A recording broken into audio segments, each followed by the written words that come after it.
Okay, hello Script Apart listeners. Welcome back to another episode of this podcast about the first draft secrets of great movies and TV shows.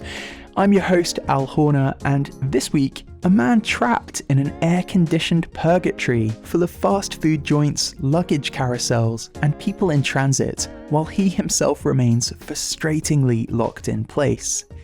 I'm talking, of course, about 2004's The Terminal, directed by Steven Spielberg, and written by my guest today, the fantastic Sacha Gervasi. You might know Sacha from movies like the music documentary Anvil, the Peter Dinklage-starring My Dinner with Herve, which he also directed, and the Alfred Hitchcock biopic from 2012 starring Anthony Hopkins, which again he directed as well as writing.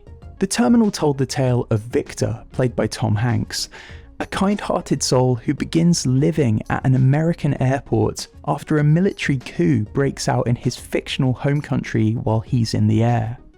Unable to enter America and unable to go back home, Viktor makes a life for himself in the titular terminal he's trapped in. God, that was a tongue twister. And soon befriends an air steward played by Catherine Zeta-Jones. Naturally, romance blooms. The whole story is enchanting. The same can't necessarily be said for the real-life story in which The Terminal has its roots. Mehran Karimi Nasseri was an Iranian refugee who lived in Charles De Gaulle Airport in Paris for 18 years. He became the jumping-off point for this heartwarming drama, but as you'll discover in this episode, his true life tale isn't quite as uplifting. In fact, it's tinged with darkness. In the conversation that you're about to hear, Sacha and I get into all of that. We talk about what The Terminal taps into that gave it such universal appeal on release 20 years later, and also notably during the pandemic when people were confined to their own purgatories in lockdown. You'll discover the darker tone of the original draft of the movie, written for Sam Mendes to direct before a reshuffle behind the scenes. And you'll discover what the film sought to express about the arbitrary nature of borders, as well as the courage of people who carve out hope from seemingly hopeless situations. It was a really fun chat. Thank you so much to Sacha for being a wonderful guest, and to our Patreon supporters without whom this episode, and indeed this show, would not be possible. If you like what we do on Script Apart and want to see us continue to grow, supporting us on Patreon is the best way to get behind us.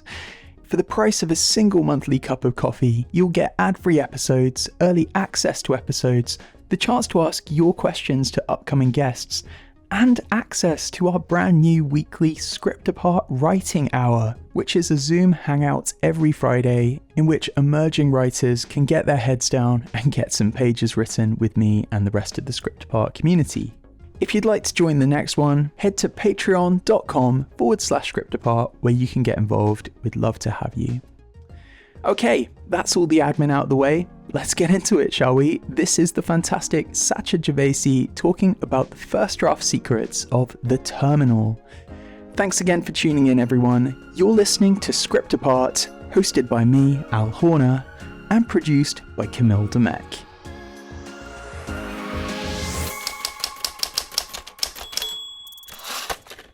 Sacha, thanks so much for coming on Script Apart. How are you, and where am I reaching you today? Good, man. I'm in LA and the sun is shining. What a shocker.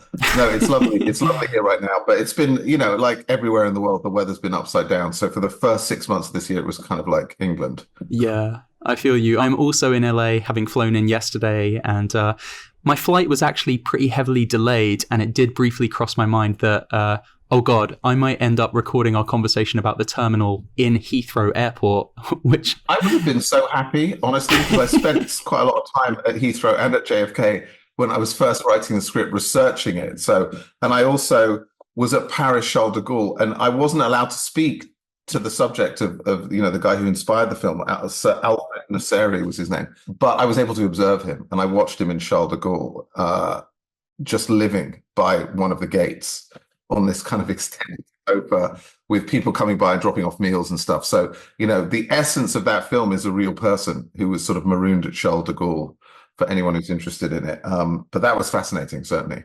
Are you able to step into an airport today without thinking about the experience of making The Terminal?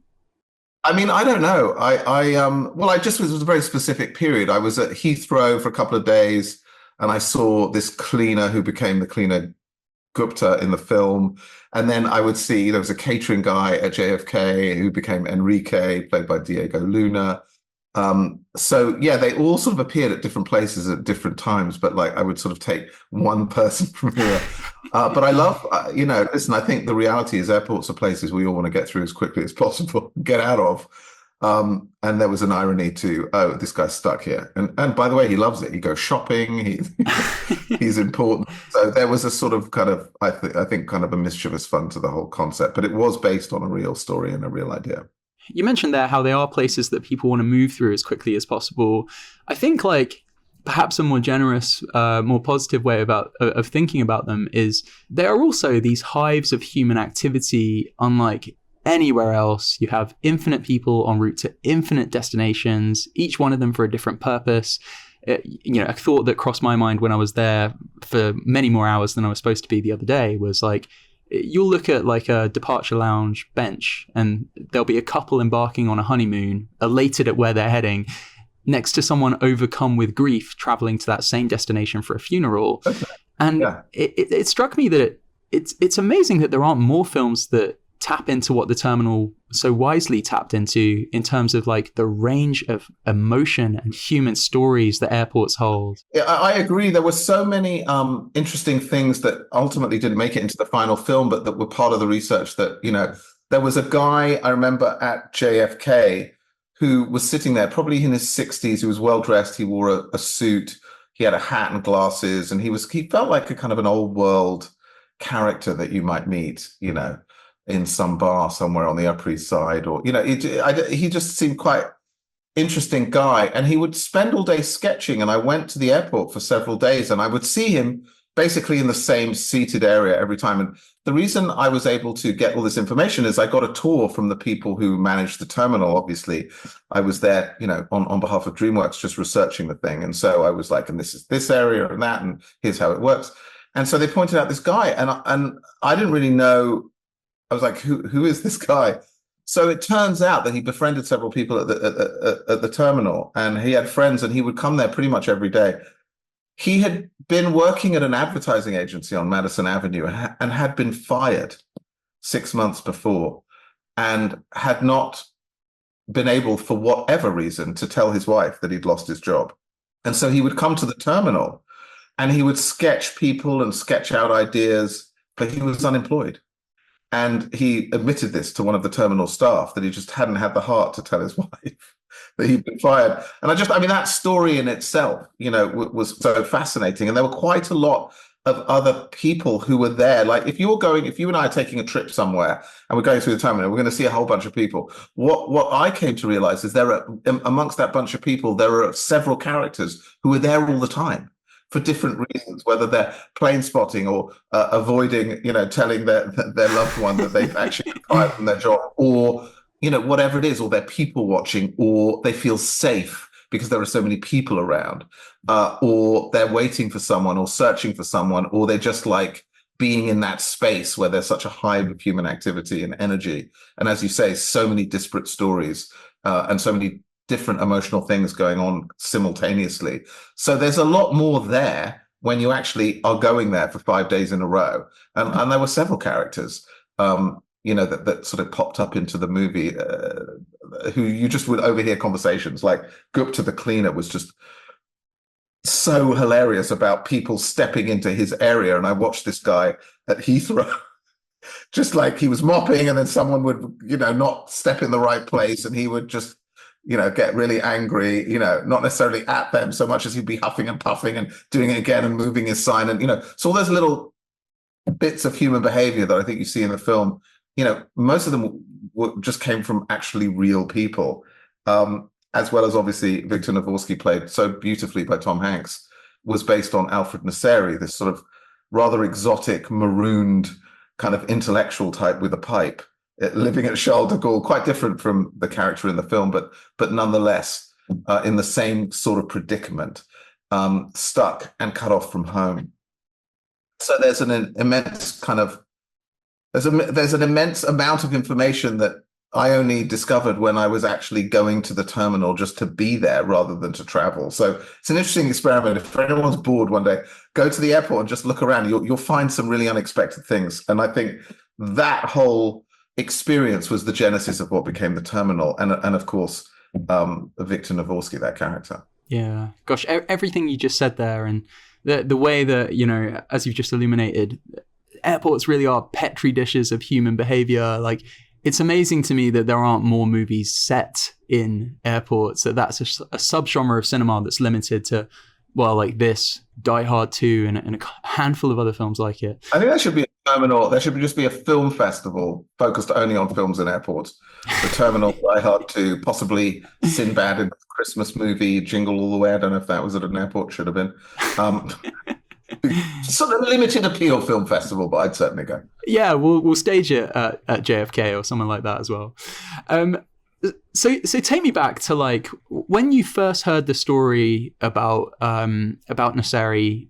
What do you think kind of struck a chord with you about his tale? Like, I can tell from your filmography that you love outsider protagonists. So it's all about, you know, people that you might walk down the street and not either pay any attention to, or in a strange way kind of laugh at, whether that's the kind of the characters in Anvil or Herve Villechaize, you know, or Viktor Navorsky, or frankly for Alfred Hitchcock for that matter. If he weren't a famous director, he'd just be this rather, you know, crazy portly English character.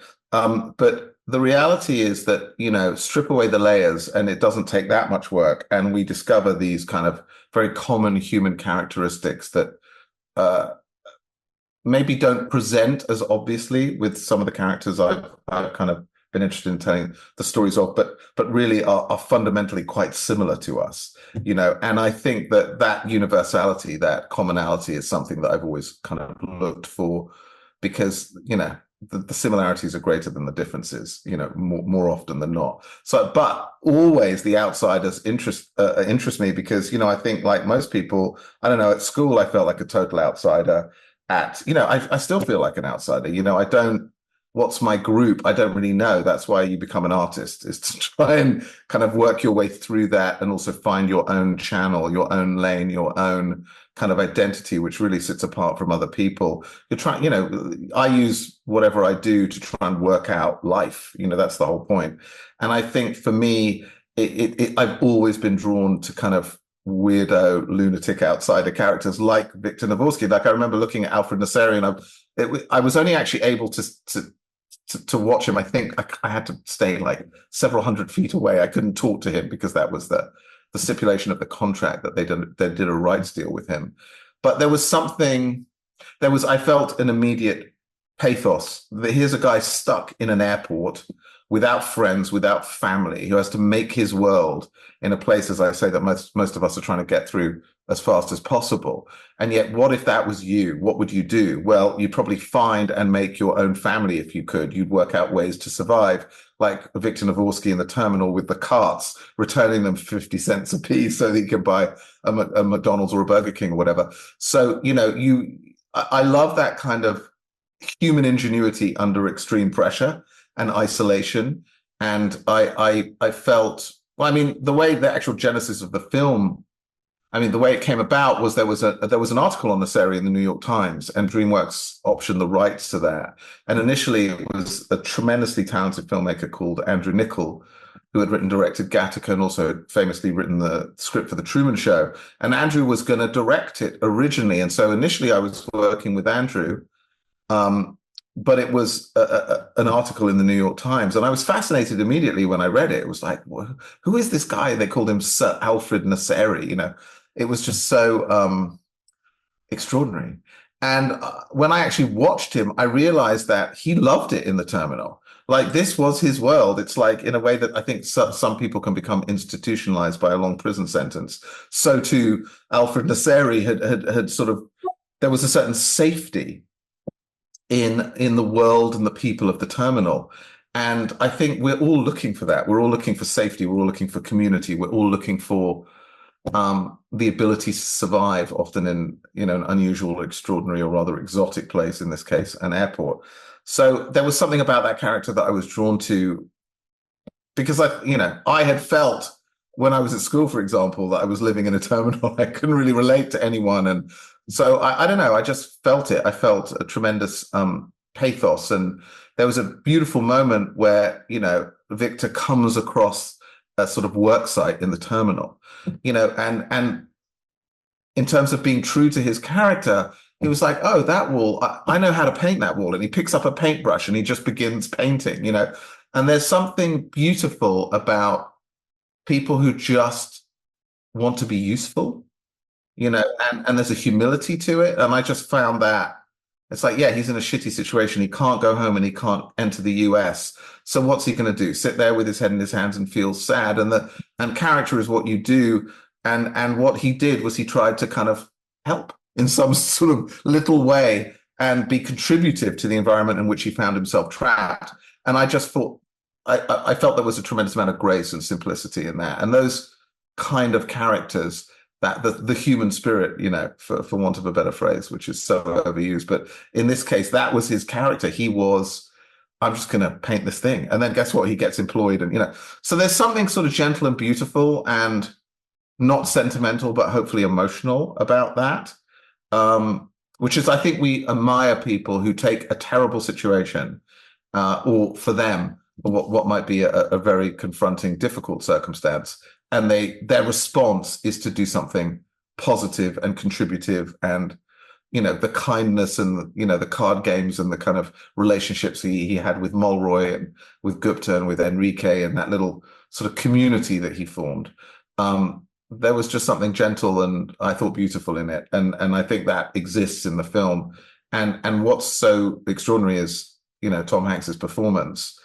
I think he was playing his father-in-law. I seem to remember him saying, that his wife Rita's father had this kind of very simple, gentle, but he was an immigrant. But it was it was lovely to see, and to see the comments I've gotten in the 20 years since that film's been made. It's incredible. Like, it has such a huge sort of array of people who've responded to the sort of quiet, gentle spirit of that Viktor character. And you alluded to there the fact that, like, Spielberg had the rights to Nasseri's life story, so you could have feasibly made the film about him in Charles de Gaulle Airport, but instead, of course, we're in JFK, I believe, or an approximation of JFK, with a man named Viktor. Can you talk me through the decision making there? Yeah, there was a big discussion about it, because what we did was we took the basis of the Alfred Nasseri story, which was a man being essentially trapped in an airport. In the case of the real Nasseri story, it was quite murky. It was very political. It was loaded. We remember this film, this script, this whole story was being created and landing, not long after September 11th. There was this real sense of where America was. It's hard for, I think, a lot of people to remember. And I think Spielberg's response, Hanks's response, was to try and seek the humanity, in the immigrant story, and not the political side of it, which was so charged. And as soon as you get into political, where Nasseri was and returning to Iran, he was Iranian, and the fact that he probably could have been killed had he got on the plane. And yet, so we essentially, I think what we did was we borrowed the predicament and we kind of transposed it to something a little bit different, so that it wouldn't be so politically charged and people could focus on the very simple, gentle, immigrant story and the gentle spirit of this man, Viktor. There was a darkness and complication to Nasseri's story. There may have been, and I don't know this definitively, some sort of mental wellness kind of issues with him, and his backstory was not quite clear. And we weren't, I think, in the business of making a story about Alfred Nasseri and his particular circumstance. This was about the metaphor of a man stuck in an airport and what that meant.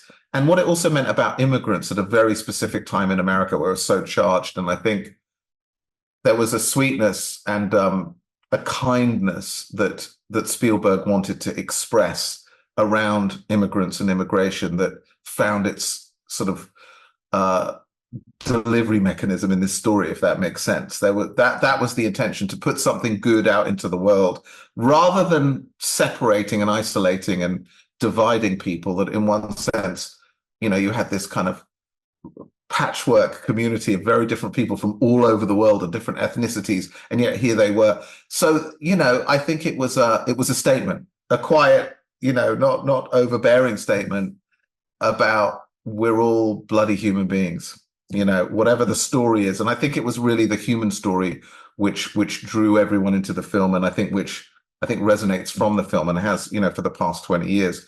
I think everyone has felt like an outsider at some point, whether in my case at school or wherever it is, even more these days, in such a incredibly divided world, and certainly country here.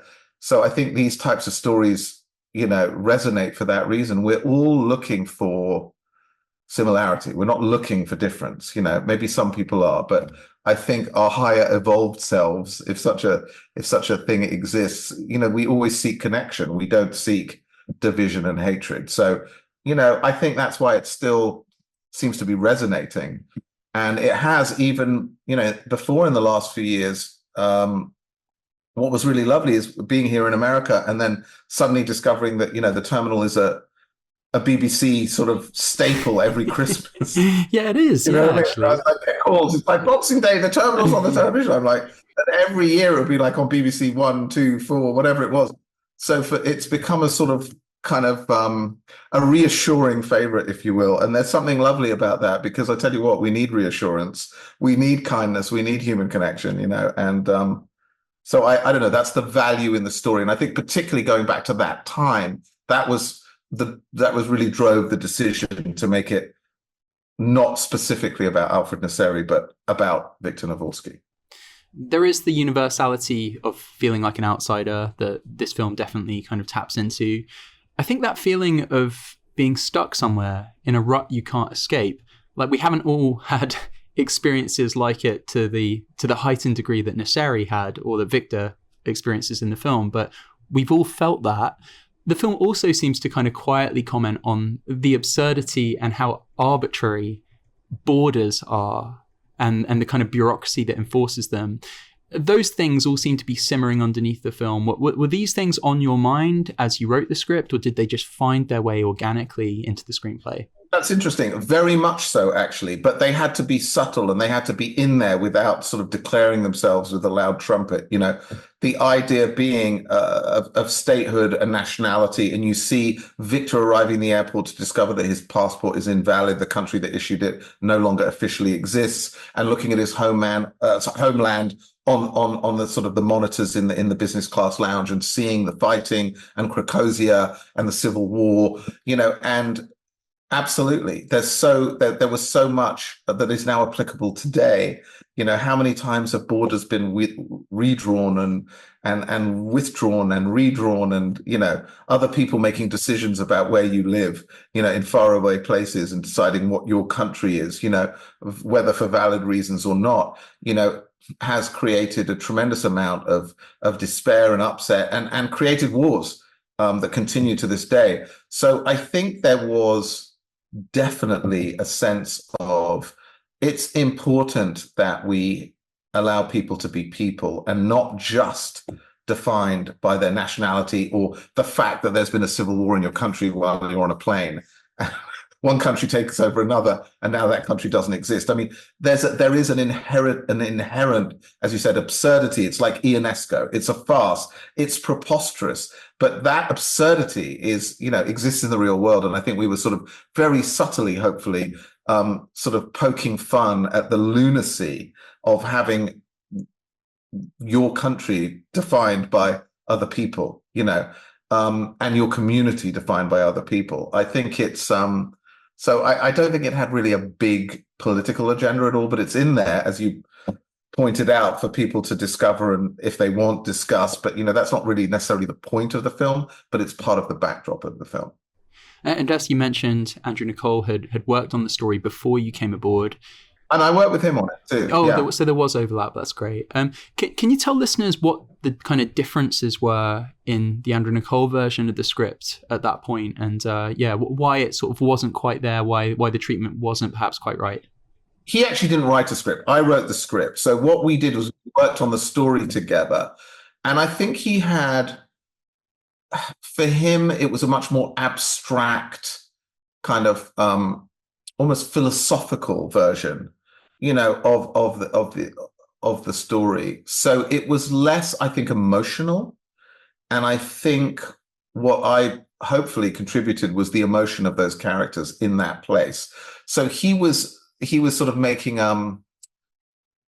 he was leaning more into the absurdism. And look, when you go that far into the absurdism, it's not necessary. It's more about the idea than it is about the emotional interaction between the characters. And I think what I tried to do, and I think what Spielberg completed the job of doing, was to really make it a human, emotional sort of story. So you've got the absurdity married with that. And I think there was more absurdity in the film that initially Andrew wanted to direct. So as I said, we worked together on the story. Then I wrote the screenplay. Then Spielberg read that along with other people, who had wanted to do the script, including Sam Mendes, who wanted to do it as well, and several other people. And, in the end, Andrew stepped off and directed another film because he didn't want to wait around. And then, obviously it was a huge thing that Steven Spielberg stepped up and said, okay, I'm going to direct this. And Tom Hanks was already attached. And I had worked with Tom Hanks and the producer, Walter Parkes, getting the script to that point. And so, it was just I think he wanted to make a different kind of a film, if that makes sense. A little bit more absurdist, less emotional. Yeah, I can definitely imagine that, remembering the hermetically sealed world of the Truman Show, like an airport terminal is kind of like that as well, I suppose. Well, some of the similar themes, and also he had done Gattaca, which was fantastic. Again, these were about people being trapped, but this movie was not just about people being trapped. It was about what people do when they're trapped, as opposed to just trying to get out.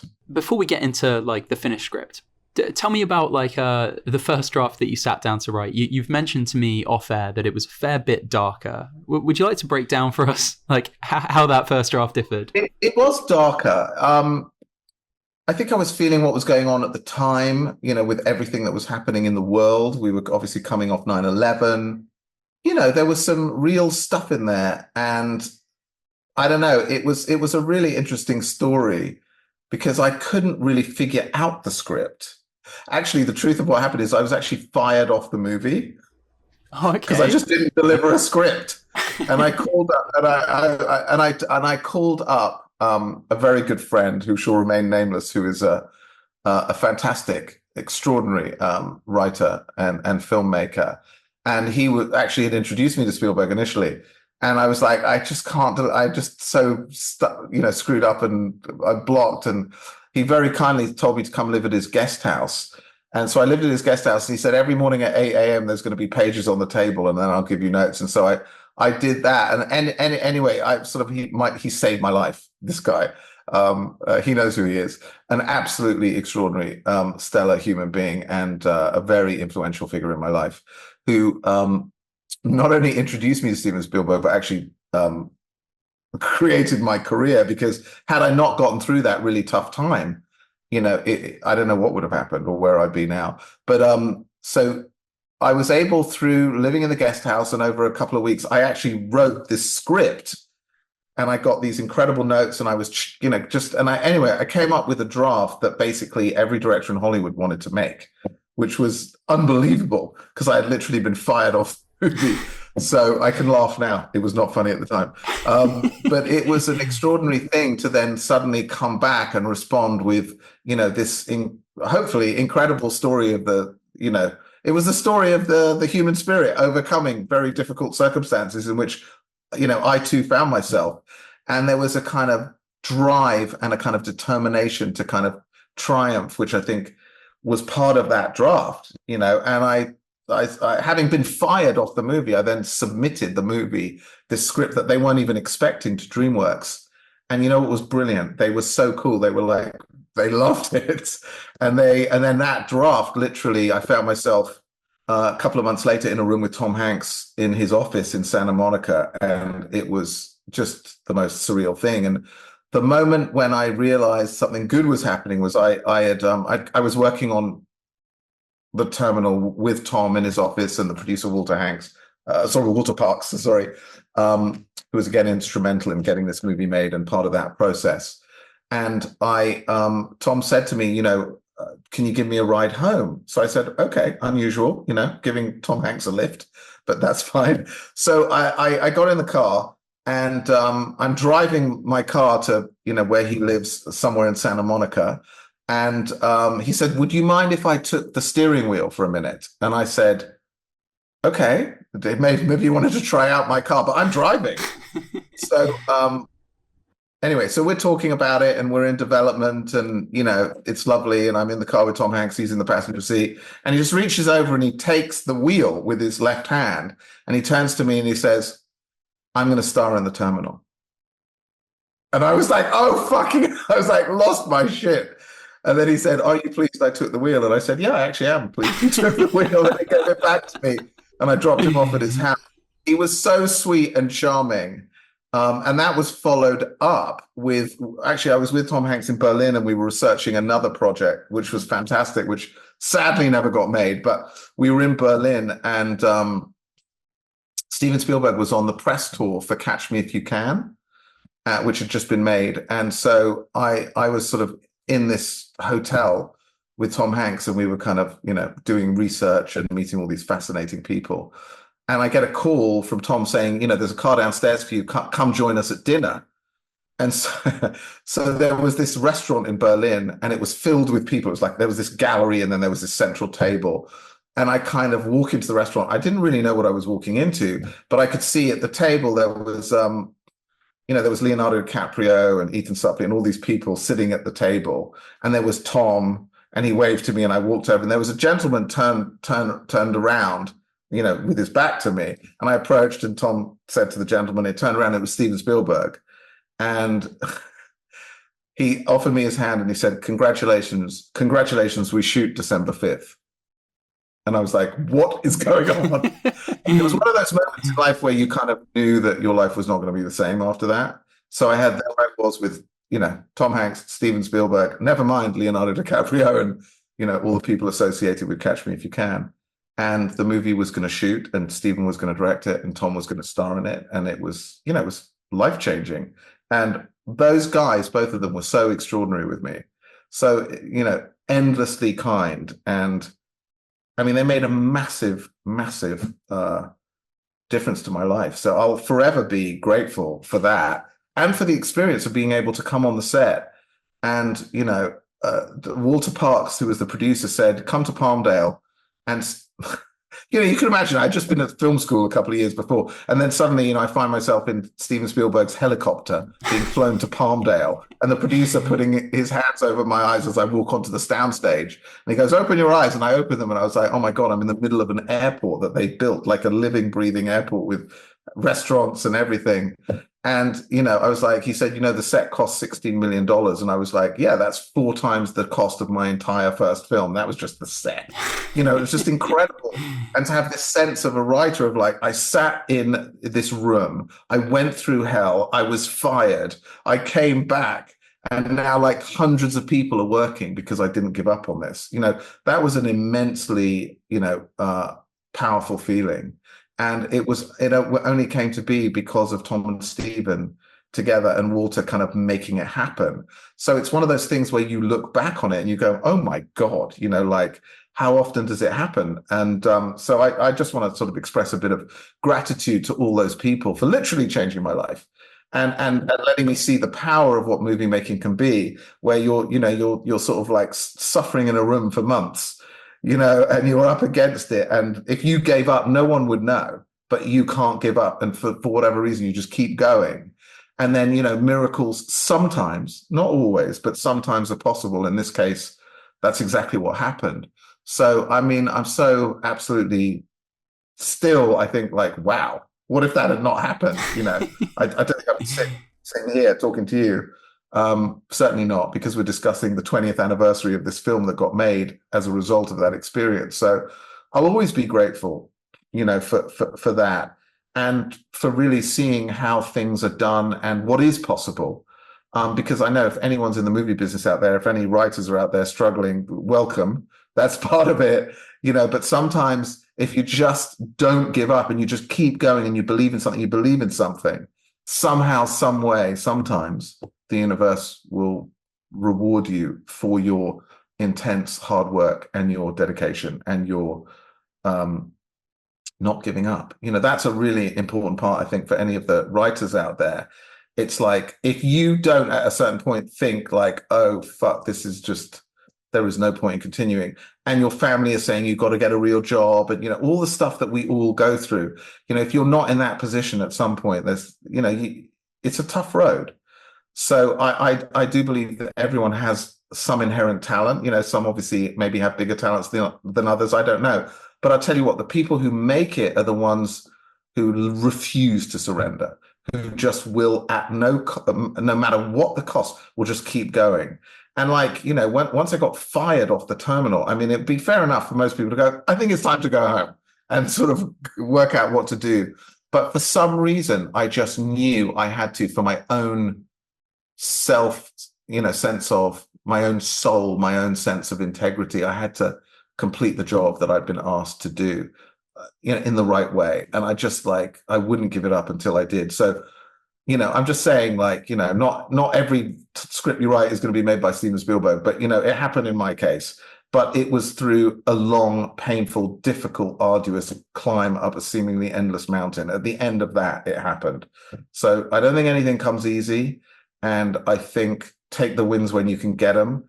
And I was extraordinarily lucky. I remain extraordinarily lucky that happened. That's fantastic advice. I was looking out when you had mentioned before sending on the draft this kind of slight darkness that isn't necessarily in the final film. The skeleton of the story is kind of for the most part the same, and I'd say where I noticed the added darkness was in the compassion that Viktor is met with, or rather not met with. So in that draft, there's a bit more of a pronounced shrug of the shoulders from the kind of American agents of bureaucracy who are refusing to let him in.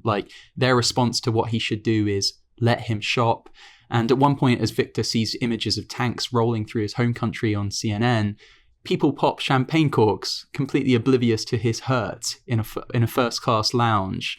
Was that something you had to change? It seems like, this draft was I think it's in the movie. I think the Stanley Tucci character embodied all of that kind of antipathy toward the other that was so much part of the film. So I think, yes, when I first wrote it, it was more spread around. It felt like he was more isolated and that everyone just didn't care.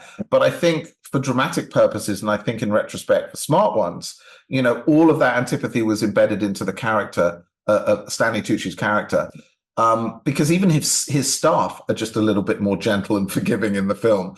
But I think there was a hardness in the original script, which I felt was at that time more emblematic of what was going on, and I felt it created even more empathy for the character of Viktor Navorsky. Except what you don't know when you're writing a script is that when Tom Hanks plays Viktor Navorsky, you don't need those extra pressures to create empathy for the character, because as soon as you see Tom Hanks, struggling and he's sort of penned into that little isolated security area, and he's it's funny, it's sad, and you love him immediately. So I think, when you're writing a script, you don't know who's going to play the part. You want to create that sense through dramatizing sometimes external things. It wasn't necessary in the film, and I think that in the end, I was very happy with how that character came across. And it was a slightly gentler world. And I think that when I was writing the script, it was literally right after 9/11. And it was not a gentle world at all. And, and I think that was reflective of that. And when Steven came to make the film, I think he wanted to, I just think he was, let's lean into kindness, and I think philosophically he was absolutely right to do that, to lean into sweetness and kindness rather than, we know what the world's like. This is a movie. We want to, in one sense, present a story that's an antidote to all of that kind of darkness. And I understand the philosophical point of doing that.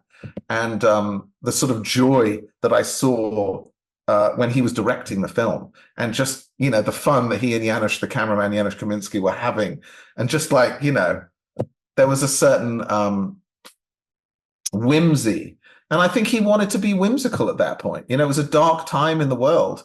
And Steven wanted to tell a story that had warmth and a little bit of mischief and humor, but had a heart, and I think that it was just a joy actually watching him, directing. And of course, as a young screenwriter who'd only at that point had one film made, it was like, I can't believe Steven Spielberg's directing my film.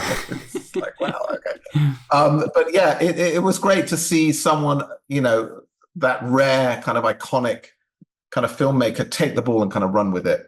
And as a writer, that's what you're trained to do. Because once you've written the script, on the set, you're kind of visiting and you're like, what am I supposed to be doing here? But it's actually a joy to just stand there and watch it kind of unfold. There's a sweetness and an innocence to Viktor, but he's not an idiot. Like, Hanks isn't doing like an Eastern Bloc Forrest Gump. Like, this guy might not speak much English, but there's certainly intelligence and definitely tenderness there. Was it kind of hard getting that right on the page? Were there many kind of iterative changes to the character? I think that it's pretty close, actually. I mean, some of the story has been changed. I think some of the tone of the airport and the physical environment has been changed in the film, I think for the better. But actually, a lot of that warmth and complexity and depth was there. And that's why, before anyone, Tom said, I want to do this movie, because he was responding to that character of Viktor Navorski. The character was there. Then he brought his own Tom Hanks-ness to it, which just sort of amplified what was there. But yeah, generally when an actor, I'm sure many of the screenwriters that will be listening to this will know that, generally an actor doesn't attach to a script unless they're feeling that character. It has to be there for them to be able to play, and then they add their stuff. But the narrative arc, the journey, the soul, that, they're always going to add behavior. They're going to add different things to it. But the cake is there, even if they're adding their own icing. And so it was there. And that was sort of why the movie got made, was because Tom really sparked to it. And then obviously Tom brought in ultimately Steven. And during that time where you were struggling to crack the story or to crack the screenplay, how did you work out the things that Viktor would do to keep himself busy? Like the natural predicament that he's in is one of stillness, like he's trapped in this space. How did you work out things like him taking on the construction job for something? Oh, it's funny. It's funny that you really mentioned that, because that literally was the ignition moment. I was sitting there in the guest house in Santa Monica, fired off the job, going, I think there's something great here. I don't know. I got my head in my hand. I'm drinking a lot of espresso. I'm up all night. I just don't know what's going on. And then I was just sitting at my computer, and there was this thing I had where it was like, please excuse our mess. We're under construction in part of the terminal. So for whatever reason, that's when something's going on, is when the character tells you, when you're writing, the character, Viktor Navorski, went through this sort of plastic sheeted door, and he picked up a paintbrush and he started painting a wall. That was the moment when the script came to life. That changed everything. I had a good character, a good circumstance, a good setup, but I didn't have a story until he picked up the paintbrush and started painting the wall. And it just happened. And again, I think it's like when you're writing and you're banging your head literally against a wall, if you just show up no matter what, and there's a great book called The War of Art about this, which is just absolutely, I think it's Stephen Pressfield's book, which I read at the time, and I was like, you just put your ass in the chair and you stay no matter what, no matter how painful. And somehow, the movie gods or the writing gods reward you for doing that. And so what happened was, I was sitting in the chair, I remember it vividly, in this guest house, and I had had 6 espressos. And I was just like, at the point of whatever. And I had this bit where part of the terminal was under construction. And I sat there, found myself writing. Viktor walks through the thing.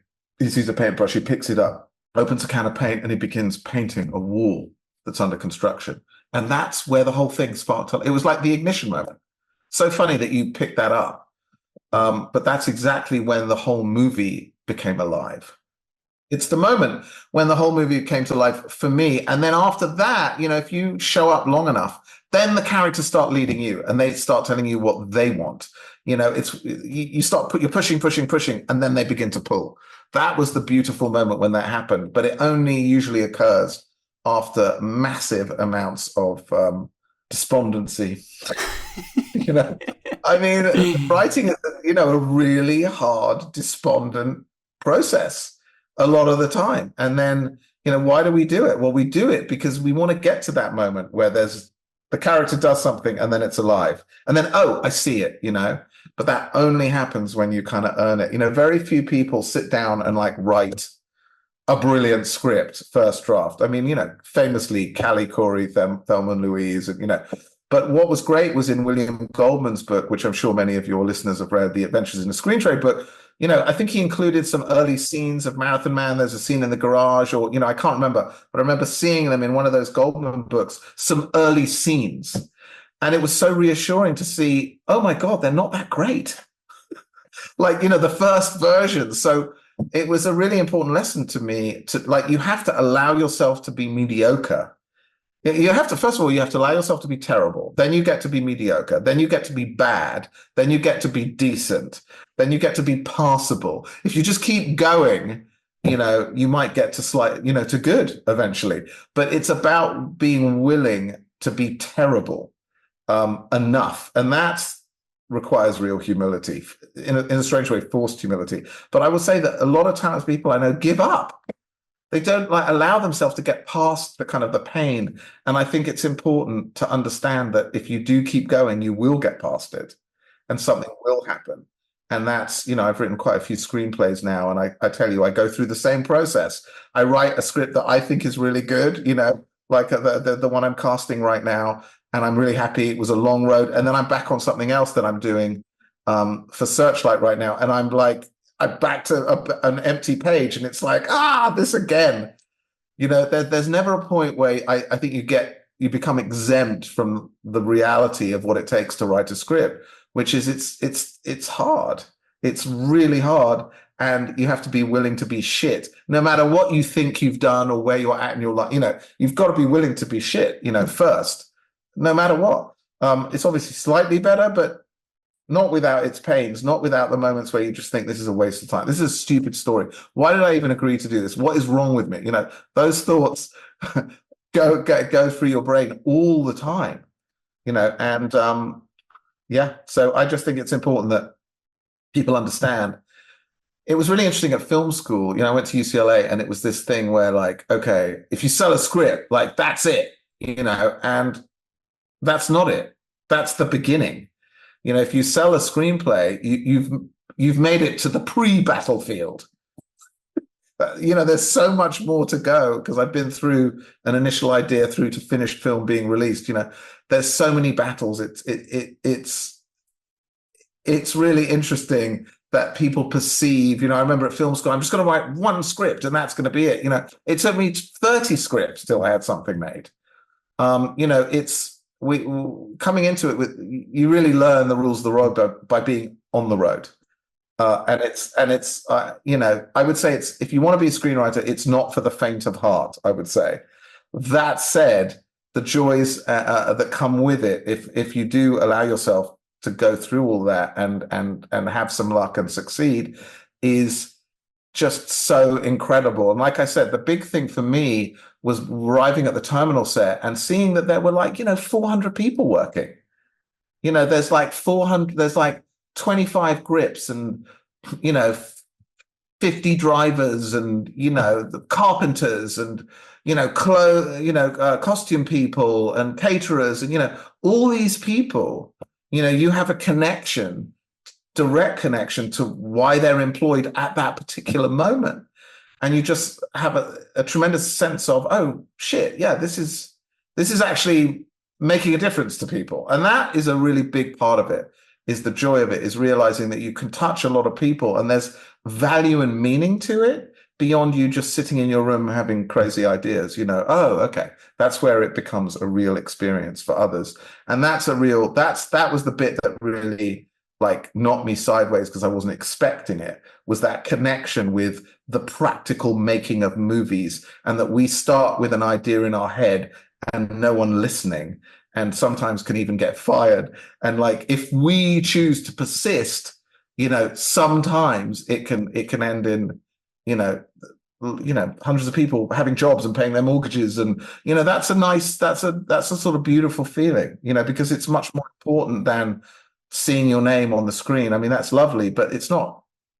It's about putting something out into the world, like in this case, right? Here we are 20 years later talking about, a film I was involved with a long time ago, and people are still seeing it and discovering it. And, people love this movie, and it's such a lovely thing to be part of, whatever they're going through in their lives. They're having a shitty time. They're having trouble in their marriage. They've been fired, whatever's going on, just for an hour and a half or two, whatever it is, right? Being part of, stepping back out of that and entertaining them. There's something beautiful about just entertainment, because it has meaning. It's not just fluff.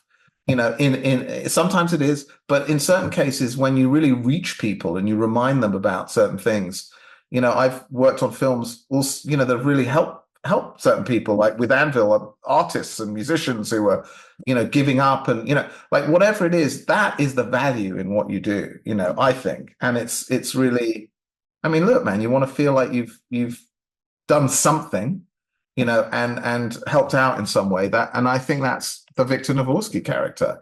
He's not there for himself. He's there, if he can, to put something good into the world. And I think this film is something good in the world. People may consider it funny and slight and soft or sentimental, whatever they consider it.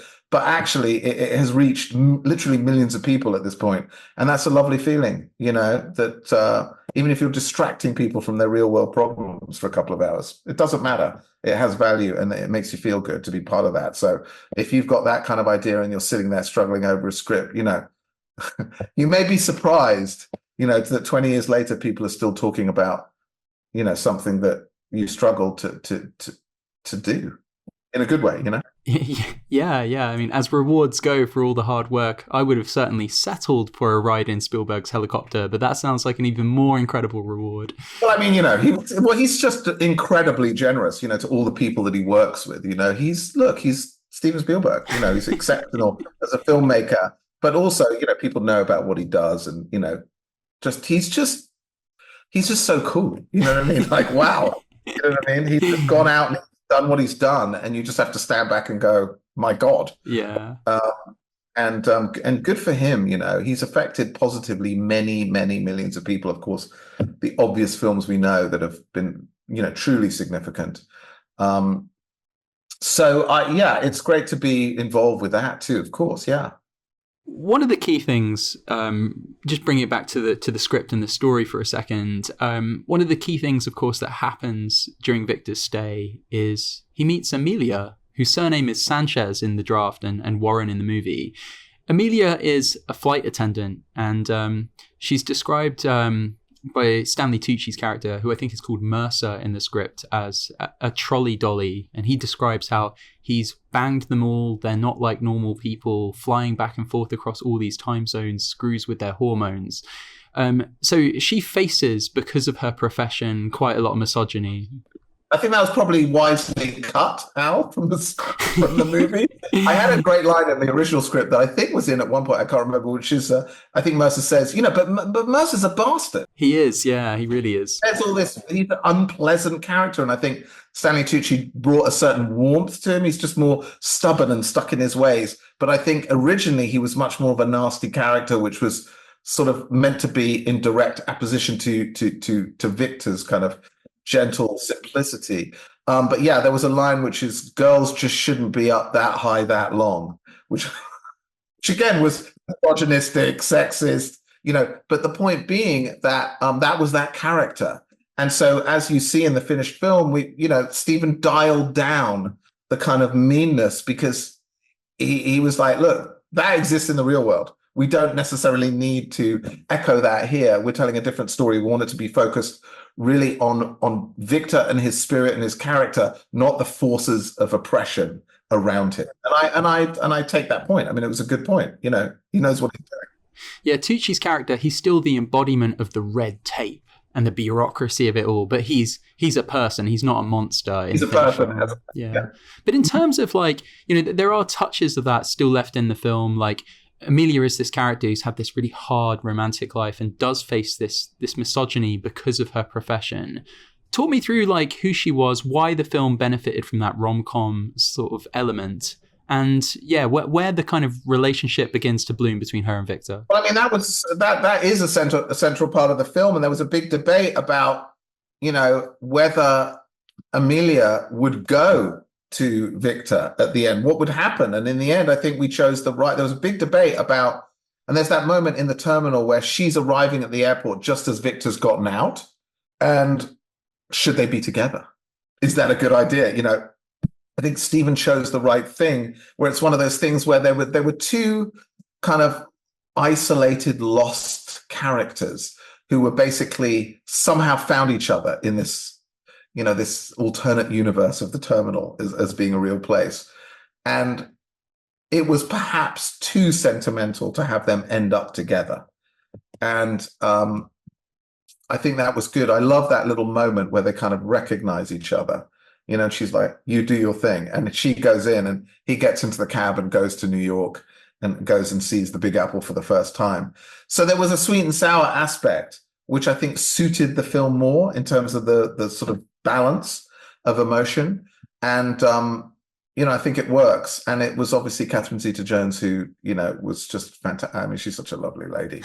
And she has this sort of real innocent kind of tragedy to her. She's quite a tragic character who can't seem to, be in a relationship, nail anything down, and she's kind of lost, and she's looking to land herself, and she can't seem to get, a runway time to come in. So, but I think in the original draft, she faces a lot more misogyny from that world. And the point of it was not that. It was more about a character who's marooned in the way that the Tom Hanks character is marooned.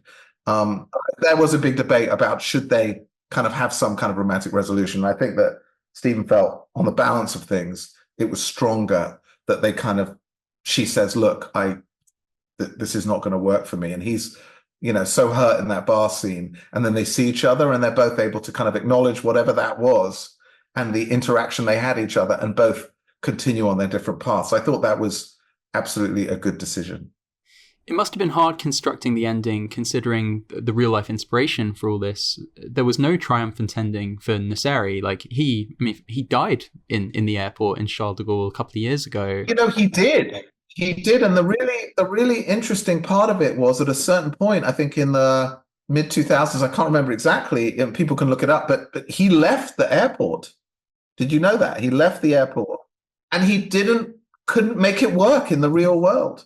And he came back to the airport because that's where he felt safe, because that's where he understood the world, where he had a role. And it was like, out there, I mean nothing, but in here, I'm something.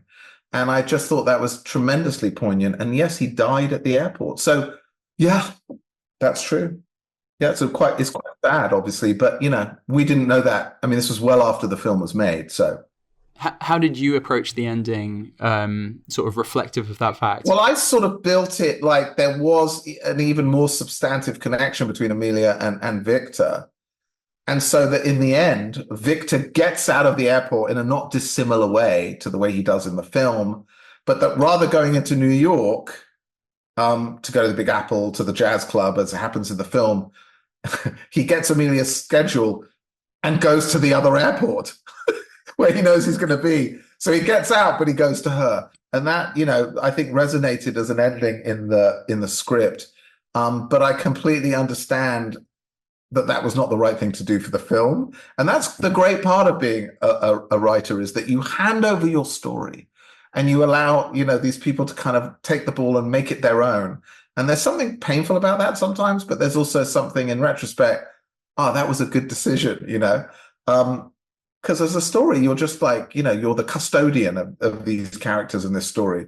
And then when it gets made, it has to become something different. And one of the reasons I became a director is I wanted to continue and realize that story and take it out into the world in, completely from A to Z. So, yeah, I would say that's, hopefully that's helpful. But yeah, the original ending was he breaks out and then goes to see her at the other airport. And I think Stephen felt that he should break out and go and achieve, go and do what he came there to do, which was, something very, for his father, quite beautiful, quite sacred. So, yeah. You mentioned there, Sacha, the becoming a director and the projects you've done since. Is there one kind of storytelling lesson that you learned from making The Terminal beyond just perseverance, that experience you mentioned earlier of like having to sit in the chair in that guest house and just like believe that you can crack this story? Is there something beyond that? It's so hard to even articulate because you learn so much. I mean, like just sitting there watching Tom Hanks work, watching, Steven direct, watching Janusz with his camera department, watching the production designer, Alex, watching all, you just take it in without necessarily being conscious of it. But it's as a director, it's a community activity. Like, you're there, maybe you've written the script, maybe you haven't, but you've cast the actors. And then like, you better have great people supporting you because it's really I know this sounds stupid, but it's really the other people that do the work. The director is sort of, cast the instruments of the orchestra, and then you're there kind of, if they're not good players, man, it doesn't really matter. You can wave your baton all you like, but it's all about those casting of those actors, those department heads, and creating a safe space in which people can thrive and be creative and do good work and feel safe to do good work, So it's a completely different thing. It's very satisfying when it works out. But, you're not responsible for all of it. Directors get a lot of credit and, they have a tremendous vision, but it's about a group of people, and it's about inspiring a group of people to do their very best, if that makes sense. That's a beautiful note to end things on. Sacha, thank you so much for this film, first and foremost. That's been a part of my life for, well, if not quite 20 years. I don't think I watched it on release because I was quite young at the time. But yeah, it's been a part of my life for a long time. So thank you for making it. And thank you so much for this conversation today. I'm happy to do it, man. It's such a pleasure to come back and look at it. It's like a lifetime ago and think about, oh, wow, people still watch this movie because you forget. So it's lovely to be part of that and for that to be acknowledged and also to remember what an incredible difference and what a sort of magical thing happened when Steven Spielberg and Tom Hanks decided to make your script, Let's make that film festival happen of movies set in airports. I thought your idea of actually, maybe only shooting, screening it at Stuttgart Airport in the biggest match. That's where you come to watch the films, I think is the best part. We'll make it happen. Man, right. Thank you so much for this. This has been such a joy. Al, thank you so much, man. You've been listening to Script Apart. Thank you so much for tuning in. A reminder that if you want to help the show continue to grow, you can join us on Patreon by visiting patreon.com/scriptapart or clicking the link in today's show notes. Thanks again for joining us. We'll see you next time.